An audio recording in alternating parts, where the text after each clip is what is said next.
प्रभु यीशु मसीह के नाम में आप सभी को सहबत का सलाम। आज मैं आपके सामने फीचर टॉक बोलने जा रही हूँ और इस फीचर टॉक का मेन संदेश ये है कि किस प्रकार हम अपनी सिचुएशंस को अपनी तरीके से हैंडल करते हैं और परमेश्वर को उसका काम करने नहीं देते, जिसका नुकसान हमें किस तरीके से उठाना पड़ता है। ये स्टोरी इस प्रकार से है। एक बार एक जॉय नाम का लड़का था, उसको तितली का एक कोकून मिलता है और वो उस कोकून को लेकर के आ जाता है और रोज उस कोकून का वो ध्यान रखता है। और वो लगातार जब उस कोकून को देखता है तो दूसरे दिन तीसरे दिन में उसको ये दिखाई देता है कि कोकून थोड़ा सा खुलने लगा है और उसमें से एक तितली बाहर निकलने की कोशिश कर रही है। वो ये देखता है कि तितली लगातार घंटों कोशिश कर रही है और वो उसका संघर्ष बढ़ता चला जा रहा है और तितली उस कोकून से बाहर नहीं निकल पा रही है। फिर उसके लगातार ऑब्जर्वेशन में ये देखता है कि तितली ने कोशिश छोड़ दी है और कोकून में उसको कहीं कोई हलचल नहीं दिखाई देती है। तो वो ये सोचता है कि शायद तितली थक गई है और अब कुछ नहीं हो सक रहा है, तो इसलिए जॉय उस तितली की मदद करने की कोशिश करता है और वो कैंची लेके आता है और कैंची से कोकून को काट देता है। और उसका उद्देश्य ये होता है कि उस कोकून को काट देगा तो तितली उसमें से बाहर निकल जाएगी। तितली उसमें से बाहर निकल जाती है, पर बाहर तो निकल जाती है लेकिन उसकी बॉडी सूजी हुई होती है, स्वेल करी हुई होती है और उसके पंख भी पूरी तरीके से डेवलप नहीं होते हैं और उसके पंख भी छोटे छोटे से ही रहते हैं।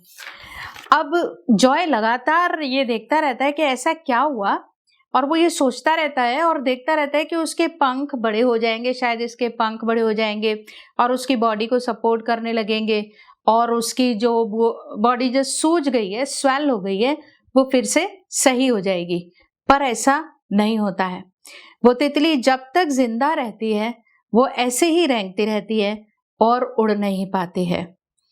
जॉय ने अपनी नादानी में उस तितली पर तरस खाकर, हम कभी कभी इंसान होने के नाते ऐसे काम कर बैठते हैं, और तरस खाकर उस तितली के कोकून को काट दिया था, जबकि इस कोकून में ही ऐसे रस निकलते हैं जो उस तितली को पूरी तरीके से परिपक्व करते हैं, डेवलप करते हैं, उसको एक कंप्लीट बटरफ्लाई बनाते हैं।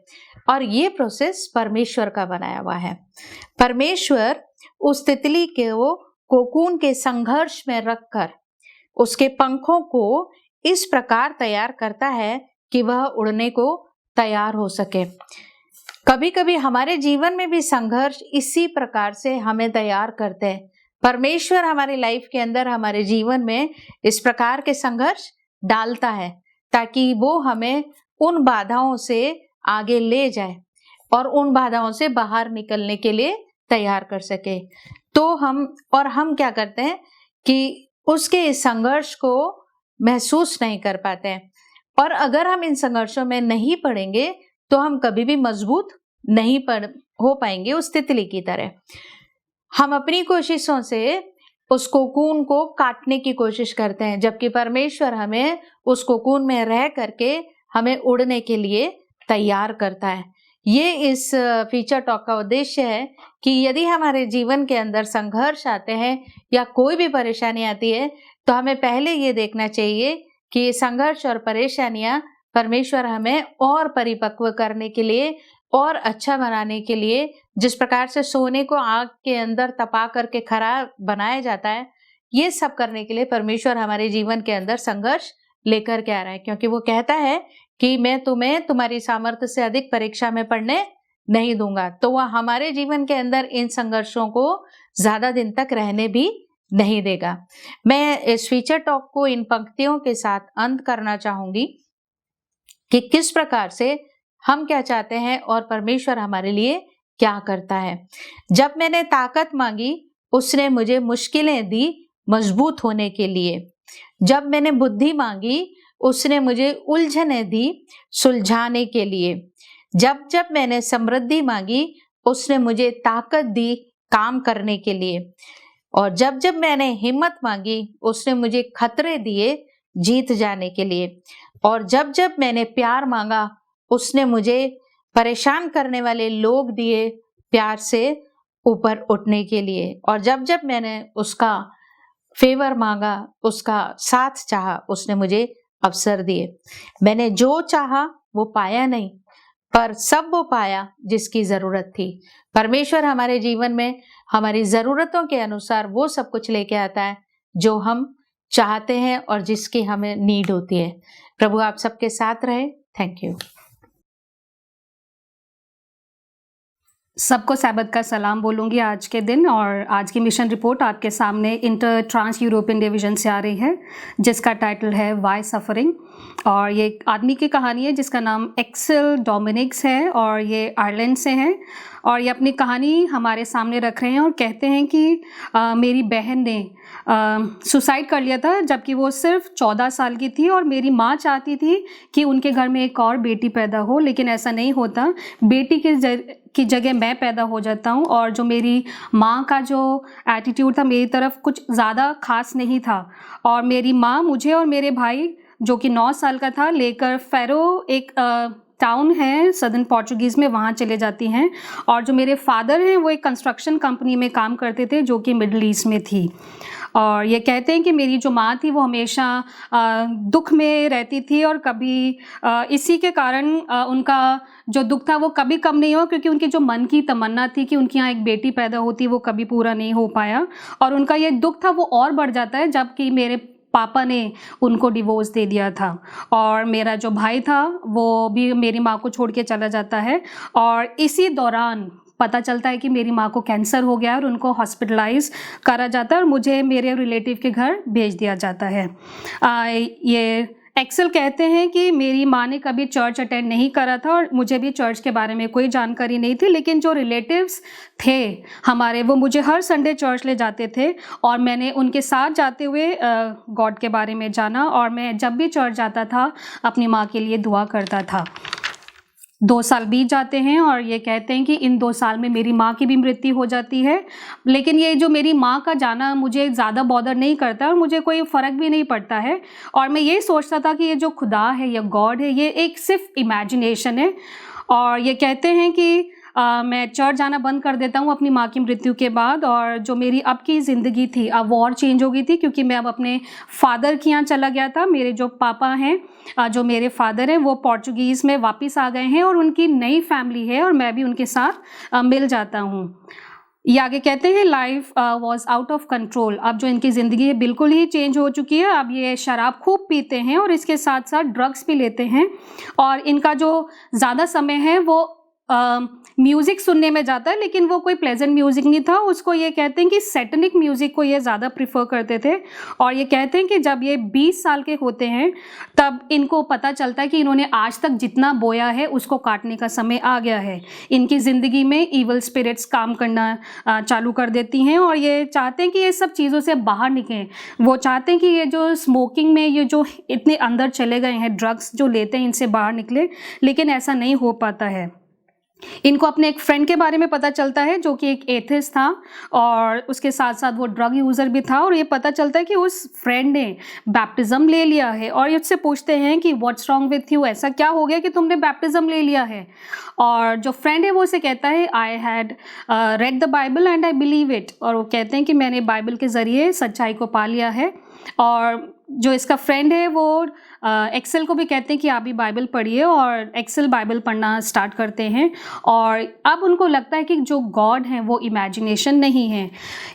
कहानी आगे कहती है कि वो बाइबल को पढ़ना जारी रखते हैं और दुआ में लगे रहते हैं, और जैसे वो दुआ में आगे बढ़ते हैं उनकी जो ज़िंदगी थी वो चेंज होने लगती है। और उनके अंदर से एक आवाज़ आती है कि यू लीव योर एडिक्शन। आपने जितनी भी आप में अभी गंदी आदतें हैं वो समय आ गया कि आप उन सबको छोड़ दो। और ये इन सब ईवल हैबिट्स जो इनके अंदर थी उनको छोड़ना चाहते हैं और साथ साथ बाइबल भी पढ़ते हैं। और अब ये कहते हैं कि मेरी ज़िंदगी और चेंज हो गई है। बाइबल के ज़रिए इन्होंने जेनेसिस 3 को पढ़ा जिसमें लिखा था कि God did not forsake a man because of the fall. और उसके साथ साथ लिखा है कि he had a plan for everybody, he had a plan for salvation. और एक्सेल को लगता है कि इसकी ज़िंदगी के लिए भी एक बहुत बड़ा प्लान है जो खुदा बाप ने बनाया है। और ये अब इनको लगता है कि बाइबल भी एक फिक्शन नहीं है, it is a true book. बहुत सारे दिन निकल जाते हैं और ये कहते हैं कि अब मैं डबलिन में मेरी जो एजुकेशन थी वो पूरी हो चुकी है और अब मैं एक सॉफ्टवेयर इंजीनियर बन गया हूँ। और यहीं पे रहते हुए मैंने अपने फ्रेंड को कांटेक्ट करा जो कि एथिस्ट ही था, और मैंने उससे पूछा और उस फ्रेंड ने मुझे एक यूट्यूब लिंक भेजा जो कि जिस लिंक के ज़रिए मुझे ओरिजिन ऑफ सिन के बारे में पता चला। और ये एक्सेल कहते हैं कि मैंने जो स्पीकर था इस लिंक में मुझे बहुत अच्छा लगा, क्योंकि वो सेवेंथ डे एडवेंटिस्ट एडवेंचरिस्ट थे और ये अपने सरमन के ज़रिए ये सैबत के बारे में बता रहे थे और उन्होंने बोला था कि सैटरडे इज सैबत। और एक्सेल कहते हैं कि जब मैंने सैबत के बारे में सुना तो मुझे कुछ खास उनके सरमन में मज़ा नहीं आया, लेकिन ये जो सैबत जो शब्द था मेरे जो जहन में मेरे दिमाग में बैठ जाता है।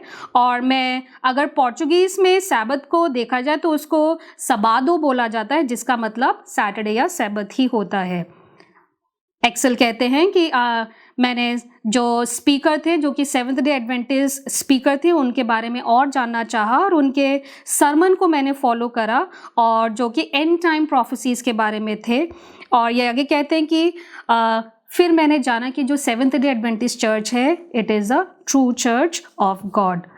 आगे कहते हैं कि मैंने एडवेंटिस्ट चर्च को पाया है डबलिन में, आयरलैंड में, और मैं रेगुलरली वहाँ वर्शिप करता हूँ। और अब मेरी शादी हो चुकी है और जब मैं 26 साल का था तब मैंने बैप्टिज़्म भी ले लिया है। और अंत में ये कहना मांगते हैं कि अब जो हमारी ज़िंदगी है, मेरी और मेरी वाइफ जिनका नाम जोआना है और जो कि ब्राज़ीलियन नर्स है, अब हम दोनों मिलके यहाँ पे डबलिन में ही रहते हैं और चाहते हैं कि इस बार का जो 13वें सैबत की जो ऑफरिंग है जो कि यहाँ पर आने वाली है, आयरलैंड में आने वाली है, उसके ज़रिए यहाँ पे बहुत सारे और चर्च बनने वाले हैं और कम्युनिटी सेंटर बनने वाले हैं। और इसके साथ साथ यहाँ पे लिखा है कि यहाँ पे 2017 में भी 13 सैबत ऑफरिंग गई थी, जिसके ज़रिए एक्सेल डोमिनिक्स के जैसे जितने भी लोग हैं उनके लिए चर्च बनाए गए थे और वहाँ के लोगों की सेवा करी गई थी।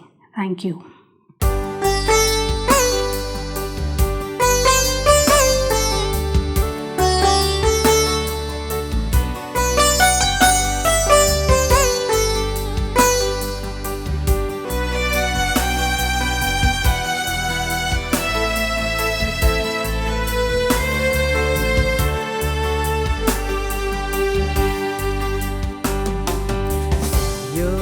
देश हमारा है देश, रहते हैं हम परदेश,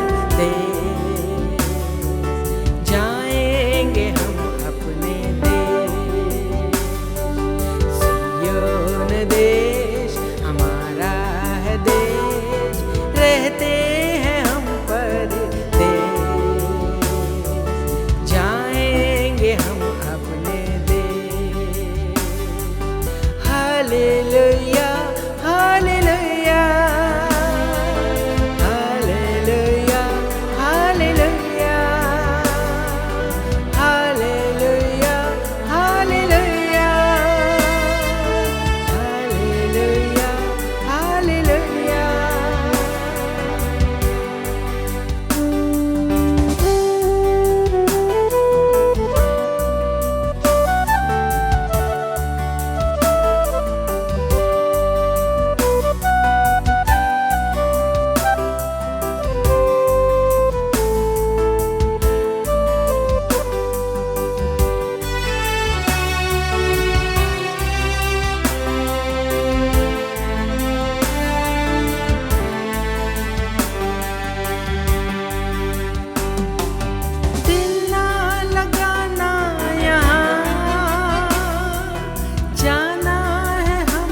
जय मसीह की आप सबों को। आज की स्क्रिप्चर रीडिंग पादरी ने चुना पहला कोरिन्थियन उसका अध्याय 1 पद उसका 26 से 29 तक, और कहता है, हे भाइयों, अपने बुलाए जाने को तो सोचो कि न शरीर के अनुसार बहुत ज्ञानवान और न बहुत समर्थी और न बहुत कुलीन बुलाए गए, परंतु परमेश्वर ने जगत के मूर्खों को चुन लिया है कि ज्ञानवानों को लज्जित करे, और परमेश्वर ने जगत के निर्बलों को चुन लिया है कि वालों को लज्जित करे, और परमेश्वर ने जगत के नीचों और तुच्छों को वर्ण जो है भी नहीं, उनको भी चुन लिया है कि उन्हें जो है व्यर्थ ठहराए, ताकि कोई प्राणी परमेश्वर के सामने घमंड ना करने पाए। परमेश्वर इस वचन पे आशीष दे।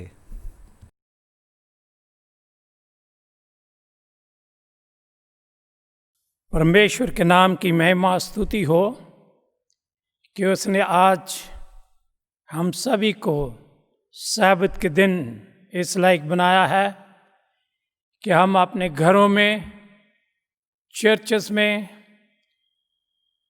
उसके नाम की महिमा और स्तुति कर सकते हैं। चाहे कि गवर्नमेंट ने अलाउ किया है कि तमाम जो मजहबी स्थान है वो खोले जा सकते हैं, लेकिन बहुत सारी कंडीशंस हैं जिसकी वजह से हमारे विश्वासीगण जो है सब मिलकर परमेश्वर की आराधना नहीं कर सकते हैं। लेकिन फिर भी हम खुदावंद खुदा का धन्यवाद करते हैं कि हमारे तमाम विश्वासी जो हैं अपने घरों में उन्होंने चर्च जो है खोल दिए हैं। घरों में बैठ के परमेश्वर के नाम की महिमा स्तुति करते हैं। आज जब मैं देखता हूँ कि हमारे इस हिंदुस्तान में, भारत में बहुत सारे कोरोना के जो लोग जो कोरोना की वजह से बीमार हुए हैं, तकरीबन 3 लाख लोग जो हैं वो इससे इफेक्ट हुए हैं, और बहुत सारे लोग जो हैं उन्होंने अपनी जान भी खोई है। लेकिन परमेश्वर ने अपनी दया जो हम सभी के ऊपर की है और हमें इस महामारी से बचा कर रखा है। अजीज बहनों और भाइयों, हमें परमेश्वर के नाम की जो है महिमा और स्तुति करनी चाहिए। इसलिए उसने आज तक हमें इस दुनिया में रखा है। उससे पहले कि आज का हम वचन में जाएं, आइए हम प्रार्थना करेंगे।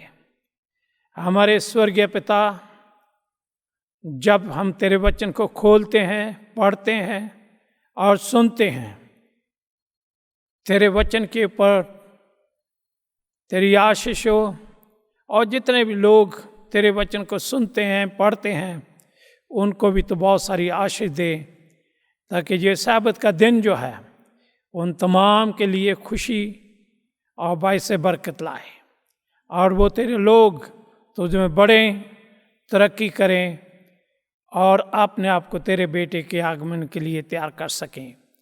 ये सब कुछ मांगते तेरे प्यारे बेटे खुदावन यीशु मसीह के वसीले से सुन और ग्रहण कर, आमीन। आज का जो वचन हम सभी के लिए पढ़ा गया है, उसमें लिखा हुआ है, हे भाइयों, आपने बुलाए जाने को तो सोचो कि ना शरीर के अनुसार बहुत ज्ञानवान, ना बहुत समर्थी और ना बहुत कुलीन बुलाए गए, परमेश्वर ने जगत के मूर्खों को चुन लिया कि ज्ञानवानों को लज्जत करें। परमेश्वर ने जगत के निर्बलों को चुन लिया कि बलवानों को लज्जत करे। आज हम देखते हैं खुदावंद खुदा का ये वचन कहता है कि खुदावंद खुदा ने हमारी उसने खूबियों को नहीं देखा है, हमारी एजुकेशन को नहीं देखा है, हमारे ज्ञान को नहीं देखा है, हमारी ताकत को नहीं देखा है, लेकिन खुदावंद खुदा ने हमें अपने काम के लिए चुना है। आज का जो मेरा विषय है वो यही है कि खुदावंद खुदा ने अपने कार्य के लिए हम सभी जो कमज़ोर हैं उनको अपने काम के लिए चुन लिया। मुझे कहानी याद आती है कि एक पनहार जो था अपने मालिक के लिए पानी जो है नीचे पानी के सोते से लेता है और पहाड़ी के ऊपर जाता है। आज के ज़माने में हम देखते हैं कि चाहे कितने भी बड़े बड़े पहाड़ हों, चाहे वादियाँ हों, हर कोने कोने में हम बिजली देखते हैं, लाइट देखते हैं और पानी का वहाँ इंतज़ाम है। लेकिन पहले समय में ऐसा नहीं था। जो घर जो है वो पहाड़ियों के ऊपर बने होते थे, जो पहाड़ों के ऊपर बने होते थे, तो उन्होंने कुछ लोगों को जो रखा होता था जो पनहार कहलाते थे। उनका ये काम होता था कि वो सोते पे जाते थे, वहाँ से पानी भरकर जो अपने मालिक के लिए लाते थे। और इस कहानी में लिखा हुआ कि एक पनहार जो था पानी के सोते से पानी जो लेकर आता है, अपने कंधे के ऊपर पानी रखता है, एक लाठी रखता है और दोनों तरफ जो उसने पानी के जो मटके थे वो लटकाए होते थे। और वो हर रोज जो वहाँ सोते के ऊपर जाता है और पानी भर कर लाता है। एक मटका जो था वो थोड़ा सा फूटा हुआ था और जो पानी भर के वो लाता था तो उस मटके में थोड़ा थोड़ा पानी जो गिरता रहता था।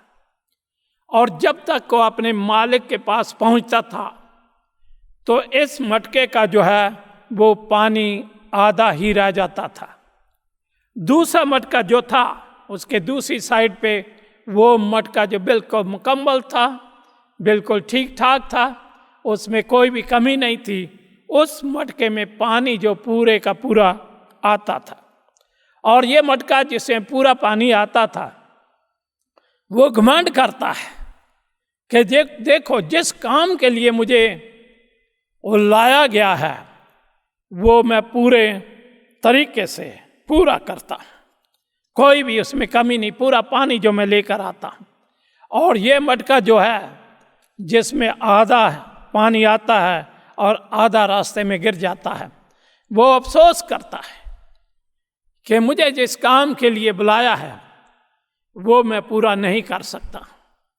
ऐसे 2 वर्ष जो बीत जाते हैं, कहानी में बता हुआ कि एक दिन जब पनहार जो था अपने दोनों मटकों को कंधे के ऊपर रख कर लाता है तो ये मटका जिसमें आधा ही पानी आता है वो पनहार को कहता है, मालिक तू मुझे 2 वर्ष से जो है इस्तेमाल कर रहा है, लेकिन हर रोज जो है मैं आपकी पूरी सर्विस नहीं करता।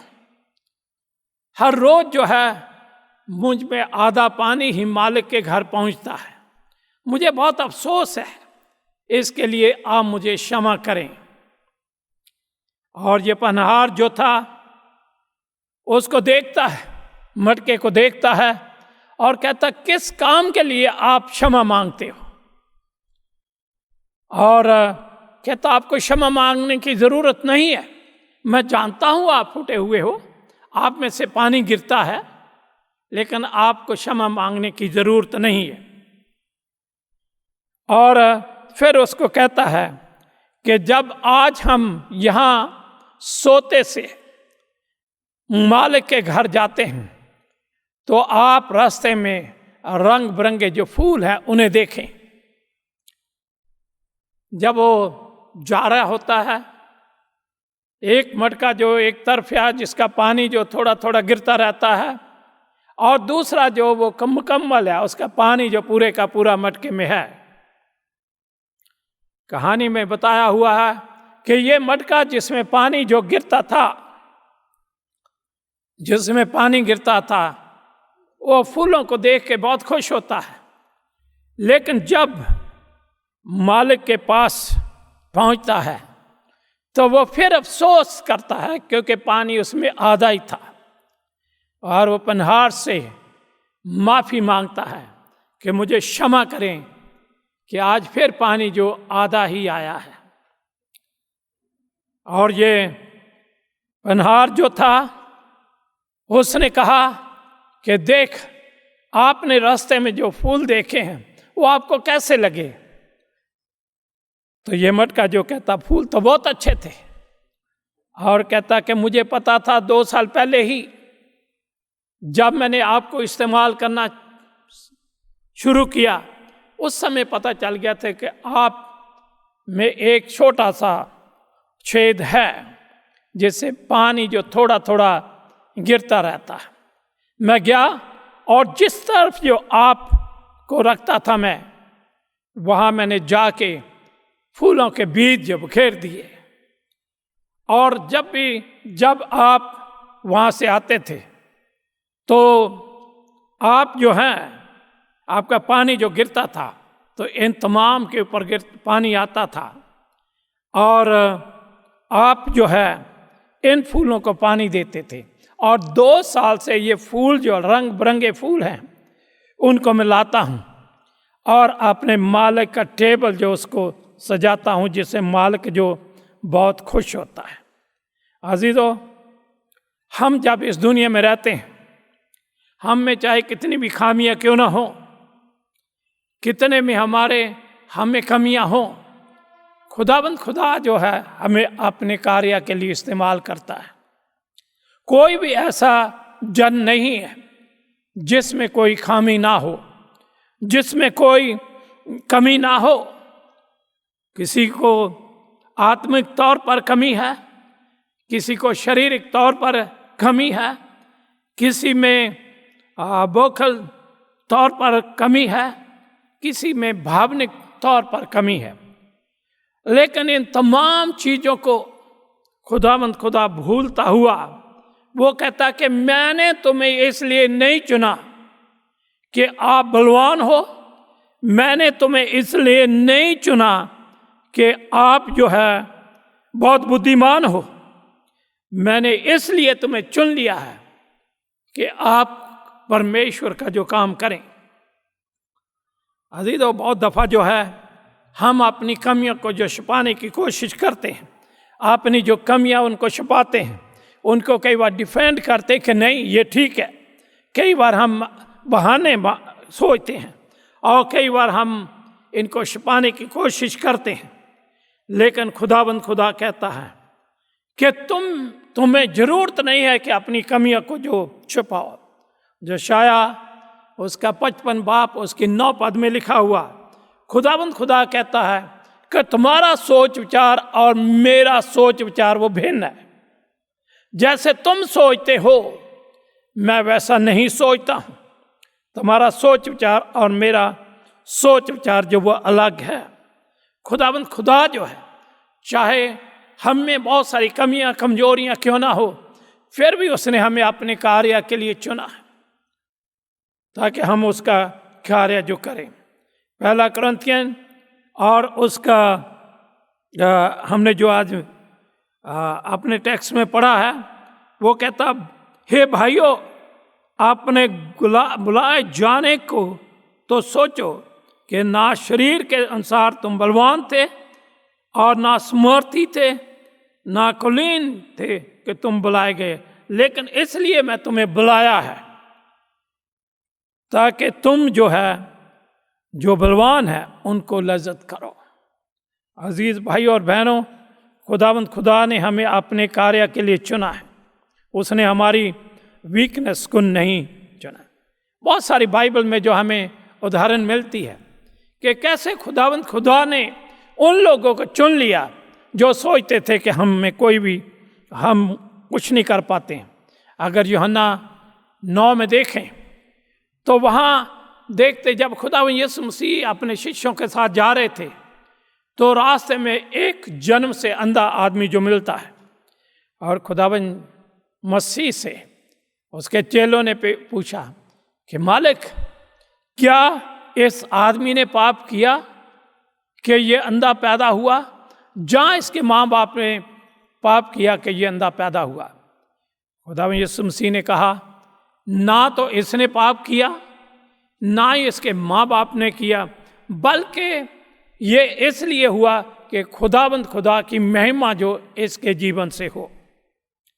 आगे जाकर हम देखते हैं इस कहानी में कि ये अंधा वो ठीक हो जाता है, मसीह उसको ठीक कर देता है, और जब वो बाहर जाता तो बहुत सारे लोग जो है वो कहते, ये क्या वही आदमी है जो अंधा था अब ये देख सकता है? परमेश्वर के वचन में लिखा कि उसने जो गवाही दी कि हाँ मैं अंधा था, मैं देख नहीं पाता था, लेकिन अब मैं देखता हूं, मसीह ने मुझे ठीक किया है। यहां तक कि उस समय के जो याजक थे, पादरी लोग जो थे, उन्होंने भी इस आदमी से पूछते हैं, किसने तेरे को ठीक किया है? और ये कहता कि मुझे मसीह ने ठीक किया।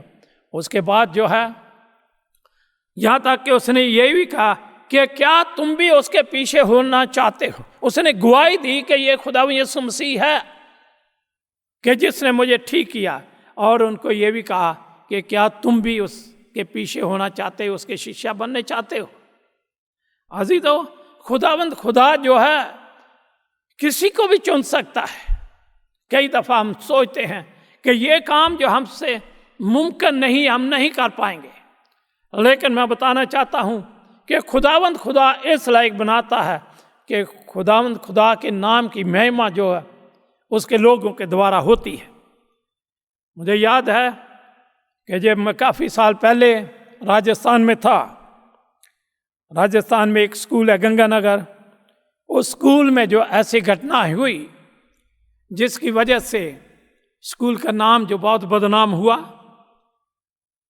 और मैं उस स्कूल का उस समय जो है चेयरमैन भी था, और मेरे ऊपर भी बहुत सारी मुश्किलातों का सामना आया, और मैं सोचता था कि ये प्रॉब्लम जो है, ये मुश्किलात जो है हमारे स्कूल से और हमारे ऊपर से कभी नहीं टलेगी। ये गवर्नमेंट में जाएगा केस, और गवर्नमेंट जो इसके ऊपर क्या क्या एक्शन, यही मेरा सोचता हुआ। लेकिन 2 महीने के बाद परमेश्वर ने ऐसा इंतज़ाम किया कि वो तमाम जो प्रॉब्लम ख़त्म हुई, और आज उसी जगह पे जहाँ हम छोटे से एक घर में स्कूल चलाते थे, आज बहुत बड़ी बिल्डिंग जो वहाँ बनी हुई है, वहाँ स्कूल के बच्चे जो पढ़ते हैं, टीचर हैं, पढ़ाते हैं, और खुदावंद खुदा ने उसको इस्तेमाल किया।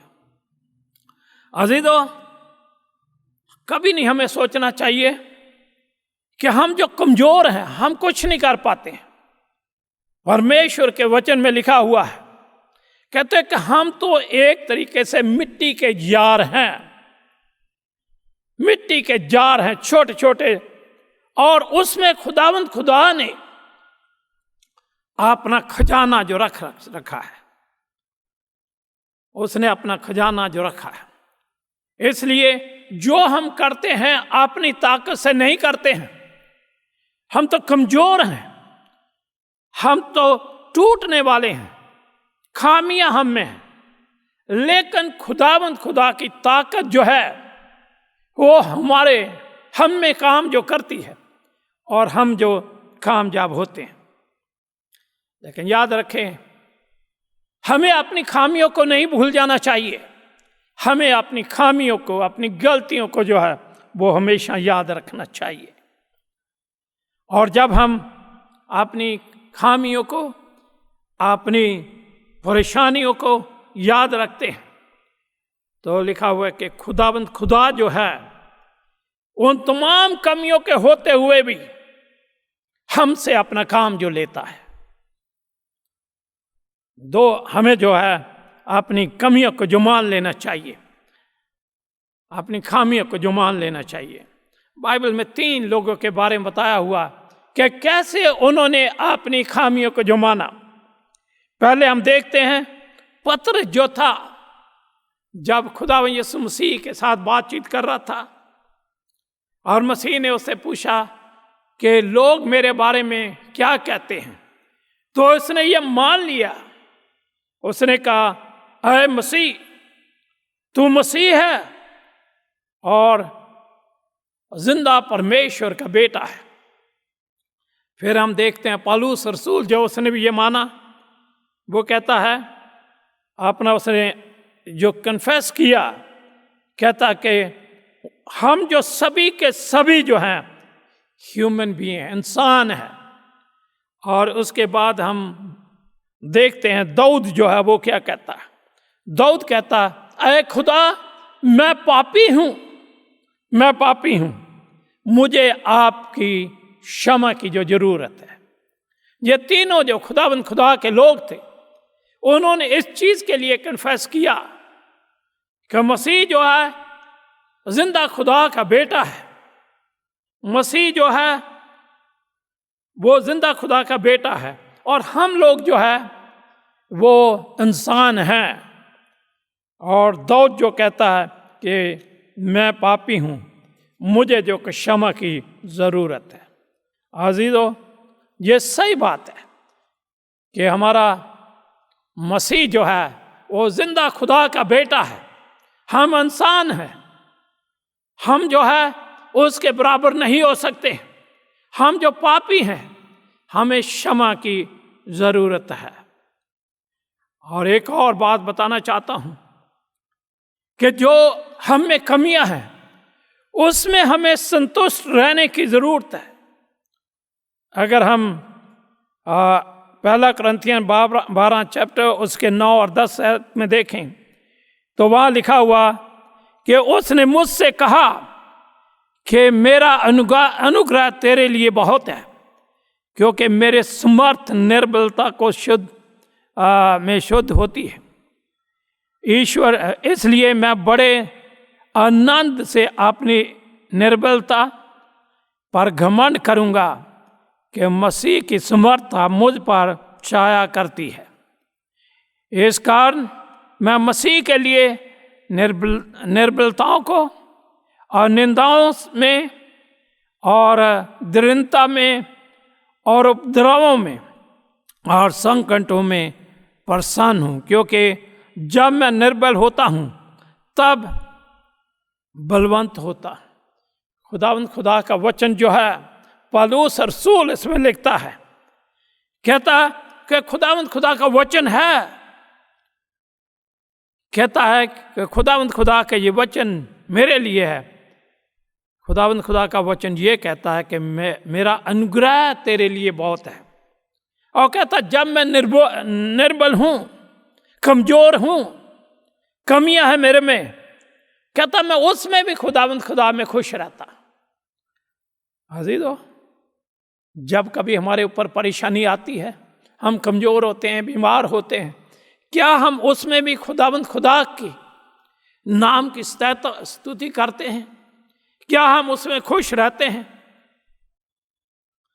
यहाँ जो है पौलुस रसूल जो कहता जब ये तमाम कमजोरी, वीकनेस, निर्बलता, दुख, तकलीफ मुझ में आते हैं तो मैं उसमें भी खुश रहता हूँ, क्योंकि खुदावंद खुदा का यह वचन है, कह रहा कि जब मैं निर्बल होता हूँ तभी बलवंत होता हूँ। जब हम में कमी होती है तो फिर हम जो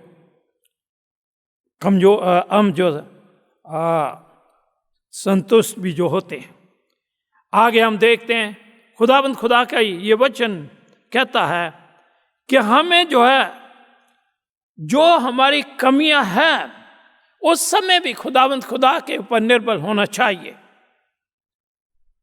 उस समय भी खुदावंद खुदा के ऊपर निर्भर होना चाहिए। अज़ीज़ों, पौलुस रसूल यहाँ ये लिखता है, कहता है कि मैं अपनी कमियों में भी खुदावंद खुदा के ऊपर निर्भर होता, क्योंकि जब मैं कमजोर हूं तो वही मुझे शक्ति देगा। अजीजों, मैं बताना चाहता हूं कि जब हमारे ऊपर कोई परेशानी नहीं होती है, हम खुश होते हैं, हर चीज हमारे पास होती है, तो कई दफा हम जो परमेश्वर का वचन जो पढ़ना वो भी भूल जाते हैं, यहां तक कि हम जो प्रार्थना करना भी भूल जाते हैं। इसलिए जब हमारे ऊपर कोई परेशानी आती है, वीकनेस होती है, तो हम खुदावंद खुदा के ऊपर और जो डिपेंड करते हैं और उसके ऊपर निर्भर होते हैं। जब हम में कमी होती है तो लिखा हुआ कि वो हमारा जो खुदावंद खुदा हमें एरोगेंस से हमें बचाता है, हमें उससे बचाता है कि मैं हूं, मैं सब कुछ ठीक करता हूं, मैं जो हूं वो इस लायक हूं। लेकिन जब हम में कमी होती है तो हम जो है अपने आप को नम्र बनाते हैं, हम अपने आप को नम्र बनाते हैं, हमारी जो लिमिट है जो है उसमें रहते हैं। कहानी बताई जाती है जो कि एक सच्ची कहानी है बाइबल में, गिदोन के बारे में। गिदोन जो था वो मिदोनिया से लड़ने के लिए जाता है और अपने 32,000 लोगों को अपने साथ लेता है, और वो एकदम जो अपने आप को ये सोचता है कि जो मैं कर रहा हूं वो बिल्कुल ठीक है, जो मैं कर रहा हूं वो ठीक है, मैं इतने लोगों से जो लड़ाई करूंगा। पूरे तरीके से वो खुदा के ऊपर डिपेंड नहीं था। वो भूल गया था कि ये जो मेरे साथ लोग हैं उनमें कौन सी कमियां हैं, कौन कौन से लोग जो हैं। अगर हम परमेश्वर के वचन में देखें, वहाँ डिटोनॉमी उसका 20वां चैप्टर से 5 से लेकर 9 पद तक, तो वहाँ लिखा हुआ कि जो लोग लड़ाई के लिए जाते थे तो उनके लिए कुछ असूल थे जो कि मानना चाहिए था। पहला ये था कि अगर कोई भी सिपाही जो लड़ाई के लिए जाता था तो उसके लिए अगर उसने घर बनाया है लेकिन वो नहीं रहा तो उसको लड़ाई के लिए नहीं जाने देते थे। दूसरी बात, अगर किसी ने बगीचा लगाया है लेकिन उसका फल जो नहीं खाया है तो उसको भी लड़ाई के लिए नहीं जाने देते थे। तीसरी बात, अगर वो किसी औरत के साथ उसकी मंगनी हुई है लेकिन वो विवाह नहीं हुआ तो उसको भी लड़ाई के लिए नहीं भेजा जाता था। चौथी बात जो है बाइबल में लिखा हुआ, अगर कोई डरता था उसको भी लड़ाई के लिए नहीं भेजा जाता था। तो गिदोन जो था उसके साथ 32,000 लोग थे, और जब खुदावंद खुदा ने कहा कि तेरे साथ तो बहुत सारे लोग हैं, मैं चाहता हूं कि आप इनसे बोलो कि जो डरपोक हैं वो वापस चले जाएं। जब गिदोन ने कहा कि जो डर रहे हैं इस लड़ाई में जाने के लिए तो वापस जा सकते हैं, तो बाइबल में पता चलता है कि 22,000 लोग जो थे वो वापस चले गए। और फिर खुदावंद खुदा ने कहा कि अभी भी तेरे पास बहुत सारे लोग हैं और उनको बताओ कि वो लोग जिन्होंने अपने घर बनाए हैं, जहाँ जिन्होंने अभी बगीचे लगाए हैं, जहाँ मंगनी की है, अगर वो भी जा सकते हैं। तो लिखा हुआ कि क्योंकि उनका ध्यान जो था अपने उन चीजों की ओर था और वो लड़ाई के लिए तैयार नहीं थे, तो उसमें से 9,700 लोग जो थे वो वापस चले गए। अब 300 लोग जो थे गिदोन के साथ थे, जिन्होंने 1,35,000 लोगों से जो लड़ाई करनी थी। अगर इसको हम देखें कि एक आदमी ने कितने लोगों से लड़ाई करनी थी, तो 450 लोग जो बनते हैं एक आदमी के लिए। मैं सोचता कि हमारे जो इंडियन मूवी जो उसमें भी इतने लोगों से एक आदमी जो लड़ाई नहीं कर पाता है। और उसके बाद देखते हैं कि जब उसके पास गिदोन के पास जो सिर्फ 300 लोग रह गए, तो वो पूरे तरीके से खुदावंद खुदा के ऊपर उसने डिपेंड किया, खुदावंद खुदा के ऊपर उसने डिपेंड किया, और खुदावंद खुदा ने गिदोन को जो है वो जीत दी। उसके बाद हम देखते हैं कि हमें अपनी वीकनेस जो है वो, जब हम अपनी वीकनेस को याद करते हैं तो हमारा जो फेलोशिप जो है और लोगों के साथ मेल जोल जो होता है वो भी बहुत अच्छा होता है। हमारी लिमिटेशन जो है वो हमें दिखाती है कि हमें एक दूसरे के साथ मिल के रहने की जरूरत है। आप जानते हैं कि जब क्रिश्चियन लोग जो हैं अगर वो अलग अलग हैं तो वो कमजोर रहेंगे, लेकिन अगर वो इकट्ठे हैं, जैसे कि बर्फ के जो टुकड़े होते हैं, जब तक वो अलग अलग हैं तो वो बहुत कमजोर हैं, लेकिन जब वो इकट्ठे हो जाते हैं तो एक तरीके से वो तमाम ट्रैफिक जो है आवाजाही को रोक देते हैं। मुझे याद है कि 2009 में दिसंबर के महीने में मैं और मेरे को ऑफिसर जो थे, हम शिमला गए जगह देखने के लिए जहां हम अपने ऑफिसर्स काउंसिल जो कर सकें। तो रात को जो काफ़ी बर्फबारी जो होगी, बर्फ जो थे वो गिरती हुई भी हमने देखी, थोड़ी थोड़ी ऐसे रुई की तरह आते देखी। और जब हम सुबह जो है 10-11 बजे उठ के कुफरी की ओर गए तो वहाँ से कुछ जो हमें पैदल चलना था, हम जो उसके ऊपर नहीं चल पाते थे क्योंकि वो जो बर्फ जो थी वो जैसे रुई की तरह थी, नीचे गिरी एक के ऊपर एक गिरती रही, और वो एकदम इतनी पक्की होगी कि उसके ऊपर चलना भी मुश्किल, यहाँ तक कि गाड़ियाँ भी उसके ऊपर नहीं चल पाती थी। अजीजों, हमें जो जब हम अपने आप को वीक समझते हैं तो हमें ये हौसला मिलता है, प्रेरणा मिलती है कि हम जो है अपने बिलीवर्स के साथ जो है एक अच्छा फेलोशिप जो रखें। उसके बाद जो है मैं आपको बताना चाहता हूँ कि बहुत सारे बाइबल में ऐसे सूरवीरों के बारे में बताया हुआ है। वो सूरवीर जो थे उनमें भी कमियां थी, लेकिन खुदा ने उन्हें जो अपने कार्य के लिए इस्तेमाल किया।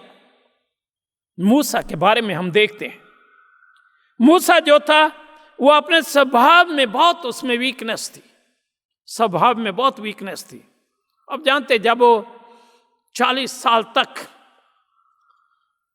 मिस्र देश में रहा और एक दिन जब वो बाहर जाता है तो देखता है कि एक इस्राएली और एक जो है मिस्री आदमी जो लड़ रहे हैं, और इतने गुस्से में आया कि उसने मिस्री आदमी को जो मार के और रेत में दबा दिया। इतना ही नहीं, बल्कि जब वो इस्राएल लोगों को ला रहा था मिस्र देश से वादा की हुई जगह में, तो वो इतने गुस्से में आया कि एक जगह पे जब खुदा ने कहा कि चट्टान के ऊपर तूने एक बार जो अपनी लाठी मारना, उसने गुस्से में 2 बार जो मारी। इसके अलावा हम देखते हैं कि वो ऐसे ने गुस्से में आया जब उसने देखा कि इस्राएल लोग जो है शोर मचा रहे हैं, गाना गा रहे हैं, देवता की पूजा कर रहे हैं, तो गुस्से में आके उसने जिसके ऊपर 2 तख्तियाँ जिनके ऊपर 10 आज्ञा लिखी थी वो तोड़ दी। लेकिन बाद में हम देखते हैं, अगर गिनती की किताब उसके 12वें चैप्टर और 3 में देखें तो वहाँ लिखा कि मूसा जो था दुनिया का सबसे बड़ा जो नम्र आदमी जो बना। खुदा ने उसको बदल दिया, उसकी वीकनेस को जो खत्म कर दिया। गिदोन के बारे में देखते हैं, लिखा हुआ कि वो जो कि कमजोर था, लो सेल्फ स्टीम था, खुदा ने उसके ऊपर रहम किया। और हम न्यायों की किताब उसके 6 चैप्टर और 12 पद में देखते हैं खुदा ने उसको बदल दिया, और वही एक जो था वो माइटी मैन, एक दम जो है बहुत ही तकड़ा आदमी जो वीर जो बना। अब्राहम के बारे में देखते हैं, उसकी वीकनेस जो थी वो डर था। बाइबल में आपने देखा है कि 2 बार उसका ये डर था कि जिस जगह पे हम आए हैं वहां के लोग जो है वो हमें मार देंगे, मुझे मार देंगे। 2 बार उसने ये कहा, अपनी बीवी के बारे में कहा कि ये मेरी बहन है, डरता था। लेकिन बाद में हम देखते हैं कि वही अब्राहम जो वो विश्वासियों का पिता कहलाता है। दाऊद के बारे में हम देखते हैं, अडल्टरस था, उसने जिनाकारी की थी, व्यभिचार किया था और लोगों को उसने, ही वॉज मर्डर आल्सो, उसने मरवाया भी। लेकिन बाद में हम देखते हैं कि उसी को अगर हम प्रेरितों के काम उसके 13वें चैप्टर में 32 पद में देखें तो खुदावंद खुदा कहता, he is man of my own heart, ये आदमी जो मेरे दिल का आदमी है। यूहन्ना के बारे में हम देखते हैं कि वो अपने आप को सोचता था कि उसके बराबर जो कोई भी नहीं है, वेरी एरोगेंट, कि मेरे बराबर जो कोई नहीं है। सन ऑफ थंडर, वो जो चोर करने वाला का बेटा था। और बाद में हम देखते हैं कि वही एक ईश्वर का काम भेजा हुआ जो बना, प्रेरित जो है, प्यार का प्रेरित जो उसको कहा जाता है। अजीजों, हम लोगों को जो ये याद रखना चाहिए कि खुदा जो हमें बदलाव जो ला सकता है, हमें जो अपनी कमियों को छिपाना नहीं चाहिए, बल्कि लोगों के साथ शेयर करना चाहिए, लोगों को बताना चाहिए। जैसे पौलुस रसूल जो था, वो अपनी कमियों का, अपनी नाकामियों को जो है बताता है। रोमन 7 उसकी 19 पद में देखते हैं। और फिर हम देखते हैं अपनी फीलिंग के बारे में बताता है, क्या महसूस करता है। 1 कुरिन्थियों उसकी 6 की 11 पद में वो कहता है। और उसके बाद अपने क्लेश के बारे में वो बताता है, 2 कुरिन्थियों 1 उसकी 8 पद में। और उसके बाद अपने डर के बारे में वो बताता है, 1 कुरिन्थियों उसकी 2 की 3 पद में। अजीजों, हम किस भी हालात में क्यों ना हो, हमें खुदा के नाम की जो महिमा करनी चाहिए। हम में कितनी भी कमियां क्यों ना हो, खुदा के नाम की हमें महिमा करनी चाहिए। मुझे याद है कि एक बार मैं गंगानगर में एफर्ट मीटिंग के लिए गया। कुछ लोग आते थे वहाँ मीटिंग, हम सोच रहे थे कि बड़ी अच्छी कामयाब रहेगी, लेकिन एंड में जो है 2 लोग रह गए जो बपतिस्म के लिए तैयार हुए। और उसी अगले दिन हमने उनका अपना जो रीति रिवाज था बैप्टिज्म का वो करना था। रात को मेरे को किसी ने फ़ोन किया कि पादी साहब इनको बैप्टिज्म मत करना क्योंकि ये सही लोग नहीं है। बड़ा सोचता रहा कि क्या करूं, लेकिन हमने उसको टाल दिया। जब मैं वापस गया बड़े अफसोस में था कि ये हमारी मीटिंग में कुछ भी कामयाबी नहीं मिली है। तो लिखा वहाँ जब अपने एक सीनियर वर्कर से बात कर रहा था तो मैंने कहा हमें कोई भी कामयाबी जो नहीं मिली है, आई केम एज ए फेलियर, मुझे में कमियाँ थी। तो वो सीनियर जो पास्टर था उसने कहा आप ऐसे मत सोचिए कि आप में कमियाँ थी, खुदा की इसमें भी जो है वो राज था, इसको आप अपनी कमी ना समझ, छुपाइए मत, इसमें भी खुदा का राज है। अजीजों, जब हम अपनी कमियों को महसूस करते हैं खुदा हमारा सहारा बनता है। काश के खुदा हमारे साथ हो, हम अपनी कमियों को ना छुपाएं, बल्कि यही सोचें कि खुदा ने हम सभी को चुना है कि हम उसका कार्य करें, लोगों को, रूहों को बचाने का कार्य करें। और जब हम अपनी कमियों को महसूस करेंगे और ये सोचेंगे कि खुदा ने अपने कार्य के लिए हमें बुलाया है, तो खुदा की महिमा और स्तुति हमारे जीवन से होगी और हम जो है खुदा की पावर से जो उसका कार्य कर सकेंगे। ईश्वर हम सभी के साथ हो ताकि हम आज उसका सब्त का दिन जो है खुशी से मना सकें। आइए हम प्रार्थना करेंगे। परमेश्वर पिता, हमें बनाने वाले और तमाम खुशियाँ बख्शने वाले हमारे परमेश्वर, हम तेरा धन्यवाद करते हैं आज सब्त के दिन के लिए। चाहे हम घरों में हो, चाहे चर्च में हो, खुदावन ये तेरी दया है कि तूने हमें इसलिए बनाया है कि हम तेरे वचन को सुन सकते हैं, तेरी नज़दीकी में रह सकते हैं। चाहते हैं तू हम सभी के साथ हो, ताकि हमारा तुझ में बना रहना, तेरी नज़दीकी में रहना तेरी महिमा स्तुति के लिए हो। हमारे पापों को क्षमा कर खुदावन, और हमें इस लायक बना कि हम अपने आप को तेरे बेटे के आगमन के लिए तैयार करें, और जब तेरा बेटा लाखों लाख स्वर्गदूतों के संग आए तो हम तेरे घरों में जाने वाले हो सकें। हम सभी के साथ हो, सबको अपने नज़दीकी में रख, हर दुख तकलीफ परेशानी मुसीबत से खुदावन तो बचा के रख। खास करके हम प्रार्थना करते हैं अपने तमाम विश्वासियों के ऊपर अपनी दया का हाथ रख, ताकि खुदावन ये जो कोरोना की महामारी इस दुनिया में आए हैं उससे वो बच सकें और तेरा कार्य कर सकें। ये सब कुछ मांगते तेरे प्यारे बेटे खुदावन यीशु मसीह के वसीले से सुन और ग्रहण कर, आमीन।